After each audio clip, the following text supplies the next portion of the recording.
നമസ്കാരം. ഞാൻ ഡോക്ടർ സായിജി. വീണ്ടും ഒരിക്കൽ കൂടി ഡോക്ടർ സായിജി ടോക്സിലേക്ക് സ്വാഗതം. ഇന്നിപ്പോൾ വളരെ അധികം നമ്മൾ കണ്ടുവരുന്നതായ ഒരു പ്രശ്നവും, എന്നാൽ പലപ്പോഴും പലരും, അത് പുരുഷനായിക്കോട്ടെ സ്ത്രീ ആയിട്ട്, പുറത്ത് പറയാൻ മടി കാണിക്കുന്നതും പരിശോധനയ്ക്ക് തന്നെ വിമുഖത കാണിക്കുന്നതുമായ ഒരു രോഗാവസ്ഥയെക്കുറിച്ച് സംസാരിക്കാനാണ് ഇന്നത്തെ വീഡിയോയുടെ ഉദ്ദേശം. അത് പൈൽസ് അല്ലെങ്കിൽ ഹെമറോയിഡ്സ് എന്നാണ്.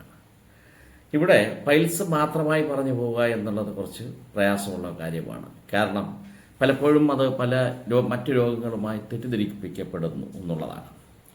പൈൽസ്, ഫിസ്റ്റുല, ഫിഷർ എന്നീ 3 കാര്യങ്ങളാണ് സാധാരണയായി നമ്മൾ കണ്ടുവരുന്നത്. എങ്ങനെയാണ് ഈ പൈൽസ്, അല്ലെങ്കിൽ എന്താണ് ഈ പൈൽസ്, എന്താണ് ഫിസ്റ്റുല, എന്താണ് ഫിഷർ എന്ന് നമ്മൾ ആദ്യമായി തിരിച്ചറിയേണ്ടിയിരിക്കുന്നു. എന്തുകൊണ്ട് ഉണ്ടാവുന്നു എന്ന് നമ്മൾ തിരിച്ചറിയേണ്ടിയിരിക്കുന്നു. നമ്മുടെ മലദ്വാരത്തിന് ചുറ്റുമുള്ള രക്തക്കുഴലുകൾ തടിച്ചു വരികയും അത് തടിച്ചു വന്നതിന് ശേഷം പിന്നെ അത് ബ്ലീഡ് ചെയ്യുകയും ചെയ്യുന്ന ഒരവസ്ഥയാണ് ഈ പറയുന്ന പൈൽസ് എന്ന് പറയുന്നത്. ഫിസ്റ്റുല എന്നത് മലദ്വാരത്തിന് ചുറ്റും അല്ലെങ്കിൽ മലദ്വാരത്തിന് അടുത്ത് ഒരു പഴുപ്പ് പോലെ വരുന്നു. കുറച്ച് മലദ്വാരത്തിന് മാറി ഒരു സ്ഥലത്ത് പഴുപ്പ് പോലെ വരുന്നു, അത് മാറുന്നു, വീണ്ടും വരുന്നു, പോകുന്നു. ചിലപ്പോൾ രോഗിക്ക് 1-2 ദിവസം അസഹ്യമായ വേദന ഉണ്ടാക്കുന്നു, പിന്നെ അത് പൊട്ടിപ്പോകുന്നു, പിന്നെ കുറച്ച് ദിവസത്തേക്ക് പ്രയാസം വരുന്നില്ല. ഇതൊരു പ്രത്യേകം ഫിസ്റ്റുല എന്ന് പറയുന്നു. ഇനി നമ്മൾ സാധാരണ രീതിക്ക് ഫിഷർ ആണെങ്കിൽ മലദ്വാരത്തിന് ചുറ്റുമുള്ള ചെറിയ വിണ്ടുകീറൽ, അസഹ്യമായ വേദന, പരിശോധനയ്ക്ക് വിധേയമാക്കുമ്പോഴും അസഹ്യമായ വേദനയാണ്. അറിയാതെ മലം പോകാനുള്ള സാധ്യതയും ഉണ്ട് എന്നുള്ളതാണ്. അപ്പോൾ ഫിസ്റ്റുലയ്ക്ക് ആരതിക്കില്ല. പക്ഷെ പൈൽസിനെ സംബന്ധിച്ച് മലദ്വാരത്തിൻ്റെ ഏതെങ്കിലും ഭാഗം ചുറ്റും തടിച്ചു വരിക, മലത്തിനോടൊപ്പം രക്തം പോവുക, അല്ലെങ്കിൽ മലം പോവാൻ തന്നെ ഒരു പ്രയാസം നേടുക, അല്ലെങ്കിൽ മലദ്വാരത്തിന് ചുറ്റും ചൊറിച്ചിൽ, മലദ്വാരത്തിൻ്റെ ഏതെങ്കിലും ഒരു വശത്താറ്റ് മുന്തിരിക്കുല പോലെ ഇങ്ങനെ ഒന്ന് തള്ളി നിൽക്കുക, ചുരുങ്ങാതെ നിൽക്കുക, ഇങ്ങനെ വ്യത്യസ്തമായ രീതിക്ക് പലതും കാണുന്നു. പൈൽസ് ചില സമയങ്ങളിൽ നമുക്കറിയാം, പൈൽസ് ഇൻറ്റേർണൽ പൈൽസ് ആയിരിക്കാം, പുറമേയുള്ള പൈൽസ് ആയിരിക്കാം, പലതരത്തിലുമുണ്ട്. ആ പൈൽസിനകത്ത് തന്നെ ചിലത് പുറത്തോട്ടിറങ്ങി വന്നു കഴിഞ്ഞാൽ പിന്നെ അത് തിരിച്ച് കയറാതിരിക്കുക, ഉള്ളിലോട്ട് മലദ്വാരത്തിന് ഉള്ളിലോട്ട് കയറാതിരിക്കുക, അല്ലെങ്കിൽ അങ്ങനെ തന്നെ സ്ഥായിയായി നിൽക്കുക. ഇത്തരമൊരു അവസ്ഥയിൽ അതിനെ നമ്മൾ പൈൽസ് എന്നോ ഹെമറോയിഡ്സ് എന്നോ ഒക്കെ പറയാറുണ്ട്. ഇവിടെ ഒരു പ്രധാന വിഷയം എന്തെന്ന് വെച്ച് കഴിഞ്ഞാൽ, പലപ്പോഴും ഈ പൈൽസ് തന്നെ, അല്ലെങ്കിൽ എന്താണിങ്ങനെ ഞാൻ നേരത്തെ പറഞ്ഞു, നമ്മുടെ രക്തധമനികളിൽ രക്തം തളം കെട്ടി കിടക്കുന്ന, അല്ലെങ്കിൽ കുഴലുകൾ തടിച്ചു വരികയും അവിടെ നിന്ന് അതിൻ്റെ ഒരു കൺസിസ്റ്റൻസി ഇല്ലാതായി രക്തം തിരിച്ചു പോകാനുള്ള ഒരു വീനസ് റിട്ടേൺ ഇല്ലാതെ വരുന്ന ഒരു സാഹചര്യത്തെയാണല്ലോ ഈ പൈൽസ് എന്ന് പറയുന്നത്. സാധാരണ ഇപ്പോൾ നമുക്ക് ഒരു പക്ഷേ ഇത് കാലിലോ മറ്റോ വരികയാണെങ്കിൽ നമ്മളതിനെ വെരിക്കോസിറ്റി എന്നും, വൃഷ്ണത്തിലോ മറ്റോ വരികയാണെങ്കിൽ അതിനെ വെരിക്കോസീലോ എന്നും പറയാം. ഒരുപക്ഷെ മലദ്വാരത്തിൻ്റെ ഭാഗത്ത് വരുമ്പോൾ തീർച്ചയായും അതിനെ പൈൽസ് അല്ലെങ്കിൽ ഹെമറോയിഡ്സ് എന്ന് പറയുന്ന ഒരവസ്ഥ വരുന്നു. മിക്കപ്പോഴും സ്ത്രീകളിലാണ് ഈ പ്രശ്നം കൂടുതലായി കണ്ടുവരുന്നത്. എന്തുകൊണ്ട് സ്ത്രീകളിൽ കൂടുതലായി കണ്ടുവരുന്നതെന്ന് കഴിഞ്ഞാൽ, പ്രസവ സമയത്ത് അല്ലെങ്കിൽ ഗർഭിണിയായതിനു ശേഷം ഈ വെയിറ്റ് ഒക്കെ താഴോട്ട് കൂടുതലായി വരുന്നതിൻ്റെ ഫലമാറ്റം പ്രസവ സമയത്ത് ഇവർക്ക് ഒരുപാട് സ്ട്രെയിൻ ചെയ്യേണ്ടതായി വരുന്ന അവസ്ഥയായതുകൊണ്ടും അവിടുത്തെ ഈ രക്തധമനികളൊന്ന് തടിച്ചു വരുന്നു, അതിൻ്റെ എലാസ്റ്റിസിറ്റി ക്രമത്തിൽ നഷ്ടപ്പെടുന്നു എന്നുള്ളതാണ്. ഇവിടെ നമ്മൾ വളരെ വ്യക്തമായി, വളരെ മുൻകൂട്ടി നമ്മൾ അറിയേണ്ടതായ മറ്റൊരു വിഷയം, പലപ്പോഴും പൈൽസ് ഒരിക്കലും ക്യാൻസർ ആവുന്നില്ല എന്നുള്ളതാണ്. 90% പൈൽസും ക്യാൻസർ ആവാൻ സാധ്യതയില്ലെങ്കിൽ പോലും പലപ്പോഴും ഇത് മലാശയ ക്യാൻസറുമായി നമ്മൾ തെറ്റിദ്ധരിക്കപ്പെടുന്നു. മലാശയ ക്യാൻസറിലോട്ടുള്ള ഒരു രീതിയിലോട്ടായിരിക്കാം കാര്യങ്ങൾ പോകുന്നത്. പക്ഷെ നമ്മളത് സാധാരണ ഒരു പൈൽസ് അല്ലെങ്കിൽ ഒരു മൂലക്കുരു എന്നുള്ള രീതിക്ക് ആ ഡയഗ്നോസിസിനെ പരിമിതപ്പെടുത്തുകയും നമ്മൾ ആ രീതിക്ക് ചിന്തിക്കുകയും ആ രീതിക്കുള്ള കാര്യങ്ങൾ ചെയ്തു പോകുമ്പോഴാണ് ഗുരുതരമായ പ്രശ്നങ്ങൾ ഉണ്ടാകുന്നത്. പൈൽസ് പോലെ തന്നെ മലാശയ ക്യാൻസറിനകത്തും നമുക്ക് രക്തം ഇങ്ങനെ പോകുന്നത് കാണാം, വേദന കാണാം, പിന്നെ രാത്രി വളരെ ഫ്രീക്വൻ്റ് ആയിട്ട് അല്ലെങ്കിൽ എടുപ്പിച്ച് മോഷൻ പോകണമെന്നുള്ള പ്രവണത, ഒരുപക്ഷെ ഇവൻ രാത്രി കിടക്കുമ്പോൾ പോലും എണീറ്റിട്ട് മലവിസർജനം നടത്തണമെന്നുള്ള ഒരു ശീലവും നമ്മൾ മലാശയ ക്യാൻസറിൽ കാണുന്നു. മറ്റൊരു പ്രത്യേകത വെച്ചാൽ, പൈൽസിൽ ഒരു പരിധി വരെ നമ്മൾ മലം പോയതിന് ശേഷം കൂടുതലായി രക്തം ഇങ്ങനെ ഫ്ലാഷ് ചെയ്ത് പോവുകയോ തുള്ളി തുള്ളിയായി പോവുകയോ ചെയ്യുമ്പോൾ കുറച്ച് തിളക്കമുള്ള രക്തമാണ് നമ്മളത് കാണുന്നു എങ്കിൽ, ഒരു പക്ഷേ മലാശയ ക്യാൻസറിൻ്റെ കാര്യത്തിലാണ് എങ്കിൽ അത് കുറച്ചുകൂടി ഡാർക്ക് ബ്ലഡ് ആയിരിക്കും, മിക്കവാറും മലവുമായി മിക്സ് ചെയ്ത് പോവുകയും ചെയ്യും. ഇനി പൈൽസിനും ഇങ്ങനെ വന്നുകൂടാ എന്നില്ല, പക്ഷെ അതുകൊണ്ട് തന്നെ ഇതിനെക്കുറിച്ചൊരു തെറ്റിദ്ധാരണ വേണ്ട. പലപ്പോഴും ഈ റെക്ടൽ പോളിപ്പ് എന്ന് പറയും, ഈ ബലദ്വാരത്തിനകത്തുള്ള തരത്തിലുള്ള ചില പോളിപ്പുകൾ, ചില വളർച്ചകളാണ് ഇതിന് കാരണമാകുന്നത്. മറ്റൊരു കാര്യം ഇതിനകത്ത് പറയാനുള്ളത്, സാധാരണ റെക്ടൽ ക്യാൻസർ അല്ലെങ്കിൽ അർബുദം ബാധിച്ചിട്ടുണ്ട് എങ്കിൽ തീർച്ചയായും അതിനകത്ത് നമുക്ക് മിക്കവാറും ആ പേഷ്യൻ്റ് അല്ലെങ്കിൽ ആ രോഗിയുടെ അല്ലെങ്കിൽ ആ വ്യക്തിയുടെ മലം മിക്കവാറും പോകുന്ന ഒരു കൺസിസ്റ്റൻസി അല്ലെങ്കിൽ രീതി എങ്ങനെയാണെന്ന് വെച്ച് കഴിഞ്ഞാൽ അത് ഒരു റിബൺ ഷേപ്പ് സ്റ്റൂളായിരിക്കും, റിബൺ മാതിരിയുള്ള സ്റ്റൂളായിരിക്കാൻ സാധ്യതയുണ്ട്. പലപ്പോഴും ഇതുകൊണ്ട് തന്നെയാണ് പലപ്പോഴും നമ്മൾ അവനവൻ്റേതായ അത് മലവിസർജനം നടക്കുന്ന സമയത്ത് വല്ലപ്പോഴുമെങ്കിൽ നമ്മളും അത്തരം ക്ലോസറ്റിൽ ഇരിക്കുന്ന ഈ വീണിരിക്കുന്ന മലം ഒന്ന് ശ്രദ്ധിക്കണം. ചില കാര്യങ്ങളിൽ ഇത്തരം കാര്യങ്ങൾ ശ്രദ്ധിച്ചാൽ വളരെ നന്നായിരിക്കുമെന്നുള്ളതാണ്. ചിലർക്ക് നമുക്കറിയാം വളരെ ക്ലേ ലൈക്ക് സ്റ്റൂളായിരിക്കും, ഒട്ടിപ്പിടിച്ചിരിക്കുന്ന സ്റ്റൂള്. പിന്നെ അത് ചിലത് ഇങ്ങനെ വെള്ളത്തിൽ ഇങ്ങനെ ഫ്ലോട്ട് ചെയ്ത് കിടക്കുന്ന തരത്തിലുള്ള സ്റ്റൂൾ അല്ലെങ്കിൽ മലം ഇതാണ് എങ്കിൽ ശരിക്കും അതിനകത്ത് കൊഴുപ്പിൻ്റെ ഇത് സ്റ്ററ്ററ്റോറി അതിങ്ങനെ കൂടുതലാണെന്ന് നമുക്ക് പറയാം.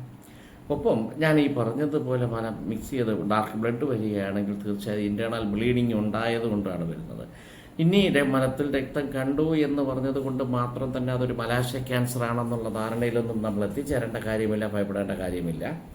കാരണം ഇതിനു മുമ്പ് മറ്റൊരു വീഡിയോയിൽ ക്യാൻസറിൻ്റെ പ്രാഥമിക ലക്ഷണങ്ങൾ അല്ലെങ്കിൽ ലക്ഷണങ്ങൾ വഴി ക്യാൻസർ എങ്ങനെ തിരിച്ചറിയാമെന്നൊരു വീഡിയോ ഞാൻ ചെയ്തിട്ടുണ്ട്. തീർച്ചയായും താല്പര്യമുള്ളവർക്ക് അതിൻ്റെ ലിങ്ക് ഇവിടെ കൊടുക്കാം. അതിനു മുമ്പ് തന്നെ നെഞ്ചിലെ മുഴകൾ അല്ലെങ്കിൽ സ്ഥലങ്ങളിൽ കാണുന്ന മുഴകൾ അർബുദമാണോ ഇല്ലേ അല്ലെങ്കിൽ അത് ക്യാൻസറസ് ആണോ ഇല്ലേ എന്നുള്ള മറ്റൊരു വീഡിയോ ഇതിനു മുമ്പ് ചെയ്തിരുന്നു. തീർച്ചയായും ആ വീഡിയോയും പ്രേക്ഷകർക്ക് അല്ലെങ്കിൽ നിങ്ങൾക്ക് ഉപകാരപ്രദമാകുമെന്നുണ്ടെങ്കിൽ തീർച്ചയായും അതും കാണുക. ആ വീഡിയോയുടെ ലിങ്ക് ഇവിടെ കൊടുക്കാം എന്നുള്ളതാണ്. അപ്പോൾ ഞാൻ പറഞ്ഞു വന്ന രീതിക്ക് അപ്പോൾ നമ്മുടെ ഈ മലത്തിൻ്റെ കൺസിസ്റ്റൻസി അത് വ്യക്തമായി ഒന്ന് ശ്രദ്ധിക്കുന്നത് നന്നായിരിക്കും എന്നുള്ളതാണ്. അപ്പോൾ പല കാര്യങ്ങളും നമുക്കത് തിരിച്ചറിയാൻ ഈ മോഷൻ്റെ കൺസിസ്റ്റൻസി ഒന്ന് നമ്മൾ അറിഞ്ഞാൽ നല്ലതായിരിക്കും. അപ്പോൾ ഇതിനകത്ത് എടുത്ത് പറയാനുള്ളത്, പലപ്പോഴും പൈൽസ് ഞാൻ പറഞ്ഞതുപോലെ ക്യാൻസറായി മാറുന്നില്ല എങ്കിലും ഒരു ചെറിയ ചികിത്സ, നാടൻ രീതിക്കുള്ള ചികിത്സയും ഒരു ശരിയായിട്ടുള്ള ഒരു പരിശോധനയ്ക്ക് വിധേയമാകാതെ ചികിത്സ നടത്തുമ്പോഴുള്ള പ്രശ്നം വെച്ച് കഴിഞ്ഞാൽ ഒരുപക്ഷെ മലാശയ ക്യാൻസർ പോലും സാധാരണ പൈൽസ് എന്നുള്ള രൂപത്തിൽ തെറ്റിദ്ധരിച്ച് ചികിത്സിക്കുവാനിട വരുന്നു എന്നുള്ളതാണ്. അത് തീർച്ചയായും നമുക്ക് വളരെയധികം പ്രയാസങ്ങളുണ്ടാക്കും. പിന്നെ മലാശയ ക്യാൻസറാണെങ്കിൽ തീർച്ചയായും ഈ ഒരു വേദനയും അല്ലെങ്കിൽ മലത്തിനോടൊപ്പം ബ്ലഡ് കൂടുതലായി പോവുക, അല്ലെങ്കിൽ നേരത്തെ ഞാൻ പറഞ്ഞ പോലെ റിബൺ ഷേപ്പ് സ്റ്റൂൾ എന്നുള്ള ഒരവസ്ഥയിൽ നിന്നും ഉപരിയായി ക്യാൻസറിൻ്റെ പൊതുവായ മറ്റു ചില ലക്ഷണങ്ങൾ നമുക്കറിയാം. തീർച്ചയായും ഒരു ബ്ലീഡിങ്ങോ കാര്യങ്ങളോ ഉണ്ടെങ്കിൽ HB കൗണ്ട് വളരെ കുറവായിരിക്കും. ചുവന്ന രക്താണുക്കളുടെ അളവ് നമ്മൾ നോക്കുമ്പോൾ അത് വളരെ കുറവായിരിക്കുക. അകാരണമായ ക്ഷീണം കാണുക, ശരീരഭാരം വല്ലാതെ കുറയുക, ആഹാരം വേണ്ടായ്മ വരിക, ഇടയ്ക്കിടയ്ക്ക് വയറിന് ഭയങ്കരമായ വേദനയും പ്രയാസവും ഒക്കെ വരിക, ഇങ്ങനെയൊക്കെയുള്ള ഒരു ലക്ഷണങ്ങൾ കൂടെ കൂട്ടിച്ചേർത്ത് വായിക്കുകയും ഒപ്പം ശരിയായ ശാസ്ത്രീയമായ പരിശോധനയിൽ ഇപ്പോൾ നമുക്കിന്ന് പ്രോട്ടോസ്കോപ്പി കാര്യങ്ങളൊക്കെ ഉപയോഗിച്ചിട്ട് ശരിക്കും മലദ്വാരത്തിൻ്റെ അകത്ത് തന്നെ ഏതെങ്കിലും തരത്തിലുള്ള വളർച്ചയോ പോളിപ്പോ മറ്റോ ഉണ്ട് എന്നുള്ളത് വ്യക്തമായി നമ്മുടെ കണ്ണുകൊണ്ട് തന്നെ നോക്കി മനസ്സിലാക്കാമെന്നുള്ളതാണ്. അത്തരം കാര്യങ്ങൾ അപ്പോൾ അത് യഥാവിധമായ പരിശോധനയ്ക്ക് വിധേയമാകണം, യഥാവിധമായ ചികിത്സയ്ക്കും വിധേയമാകണം എന്നുള്ളത് തീർച്ചയായും ഈ വിഷയം വളരെ ഗൗരവമായി എടുക്കണമെന്നുള്ളതാണ്. പിന്നെ ഇത് ഏതൊക്കെ തരത്തിൽ എങ്ങനെയുള്ള ആൾക്കാർക്കാണ് കൂടുതലായി പൈൽസ് അല്ലെങ്കിൽ പ്രശ്നങ്ങൾ വരുന്നു എന്ന് വെച്ച് കഴിഞ്ഞാൽ ഒരു പരിധിവരെ പറയുന്നത് സെഡൻറ്ററി ഹാബിറ്റ്സ് എന്നാണ്. സെഡൻറ്ററി ഹാബിറ്റ്സ് എന്ന് പറയുമ്പോൾ കൂടുതൽ ഒതുങ്ങിക്കൂടിയിരിക്കുകയും നിശ്ചിതമായ വ്യായാമത്തിൻ്റെ അഭാവമുള്ള, വ്യായാമത്തിൻ്റെ കുറവുള്ള ആൾക്കാരിലാണ് പലപ്പോഴും ഇങ്ങനെ ഒരു അവസ്ഥ നമ്മൾ കണ്ടുവരുന്നത്. അപ്പോൾ ആവശ്യത്തിനുള്ള ചലനമില്ലാതെ വരിക, ആവശ്യത്തിനുള്ള ഹൈഡ്രേഷൻ, വെള്ളം കുടിക്കാതിരിക്കുക, ഒരു പരിധി വരെ പറഞ്ഞാൽ വളരെ സ്പൈസി ആയിട്ടുള്ള ആഹാര പദാർത്ഥങ്ങൾ, അതായത് നമ്മൾ ഇന്നത്തെ ഫാസ്റ്റ് ഫുഡ് സംസ്കാരം അനുസരിച്ച് ചിക്കനോ എന്ന് പറയാൻ പൊറോട്ട, മൈദയിലടങ്ങിയ സാധനങ്ങൾ, നാരടങ്ങിയ സാധനങ്ങൾ തീരെ കഴിക്കാതിരിക്കുകയും എന്നുള്ള ഒരു സ്ഥിതിവിശേഷം വരുമ്പോൾ അവന് മലബന്ധം വരുന്നു. ഈ ഒരു പരിധിവരെ അങ്ങനെ പിന്നെ അത് വരുമ്പോൾ മലത്തിൻ്റെ ഒരു കൺസിസ്റ്റൻസി വളരെ ഹാർഡായി മാറുന്നു. മലവിസർജനം പ്രോപ്പറായിട്ട് വരാതെ വരുമ്പോൾ ഈ പറയുന്ന ഫിഷറിനൊക്കെ അതൊരു വലിയൊരു കാര്യമോ വളരെ ഉണ്ട്, അവിടെ വിണ്ട് കീറാനുള്ള സാധ്യത കൂടുതലാണ്. അപ്പോൾ ശരിക്കും മലശോധന ശരിയാവുക എന്നുള്ളതാണ്. പലപ്പോഴും പല പ്രശ്നത്തിനുമായി കുട്ടികളെയോ അല്ലെങ്കിൽ മറ്റാൾക്കാരോ വരുമ്പോൾ ഡോക്ടർമാർ ചോദിക്കുന്ന രണ്ട് ചോദ്യങ്ങളാണ്. ഉറങ്ങിയോ എന്ന് ചോദിക്കും. അവൻ്റെ ഉറക്കവും ശരിയാണ്, അവന് മലശോധനയും ശരിയാണ് എങ്കിൽ തീർച്ചയായും അവന് പകുതി അസുഖം അല്ലെങ്കിൽ പകുതി പ്രശ്നമില്ല എന്ന് തന്നെ നമുക്ക് ഒരു ചിന്തയിലെത്താൻ പറ്റുമെന്നുള്ളതാണ്. സോ ഇത്തരം കാര്യങ്ങളെക്കുറിച്ച് വളരെ ഇതായിരിക്കണം. അതിനകത്ത് മാത്രമല്ല, കുട്ടികളിലും അല്ലെങ്കിൽ കുറച്ച് മുതിർന്നവരിലും നമ്മൾ പ്രധാനമായി മനസ്സിലാക്കാനുള്ളത്, എന്നും ഒരു കൃത്യസമയത്ത് മലവിസർജനം ചെയ്യുക അല്ലെങ്കിൽ അത് ചെയ്യിപ്പിക്കാൻ കുട്ടികളെയും പ്രേരിപ്പിക്കുക, പഠിപ്പിക്കുക എന്നുള്ളതാണ്. കാരണം അതിനെ നമ്മൾ ഏറെക്കുറെ പറയുന്നത് ടോയ്ലറ്റ് ട്രെയിനിങ് എന്നാണ്. നമ്മുടെ ശരീരത്തിൻ്റെ ഒരു സിർക്കേഡിയൻ ഋതമുണ്ട്. നമുക്ക് ഇത്ര സമയം നമ്മുടെ മണിക്ക് നമ്മൾ കഴിക്കുന്നു, കിടക്കുന്നു, നമുക്ക് വിശപ്പ് വരുന്നു എന്ന് പറയുന്നത് പോലെ ഈ പറയുന്ന ശോധന വ്യവസ്ഥയ്ക്കും നമ്മളത് കൃത്യവും വ്യക്തവുമായ രീതിക്ക് നമ്മൾ ചെയ്തു പോവുകയാണെങ്കിൽ ആ മലബന്ധ ഒരു പ്രശ്നം പൂർണ്ണമായും പരിഹരിക്കാമെന്നുള്ളതാണ്. ഒപ്പം ധാരാളം വെള്ളം കുടിക്കുക, ആവശ്യത്തിനുള്ള ഉറക്കം, തീർച്ചയായും 6 തൊട്ട് 7 മണിക്കൂർ ഉറക്കം എന്നുള്ളത് വളരെ പ്രധാനമാണ്. ആ രീതിക്കുള്ള ഉറക്കം നമുക്ക് കിട്ടണം. ആ രീതിക്കുള്ള കാര്യങ്ങളൊക്കെ ചെയ്തു കഴിഞ്ഞാൽ മലബന്ധവും ഈ പ്രശ്നങ്ങൾ നമുക്ക് പരിഹരിക്കാം. കൃത്യമായി പരിശോധനയ്ക്കും വിധേയമാകണം എന്നുള്ളതാണ്.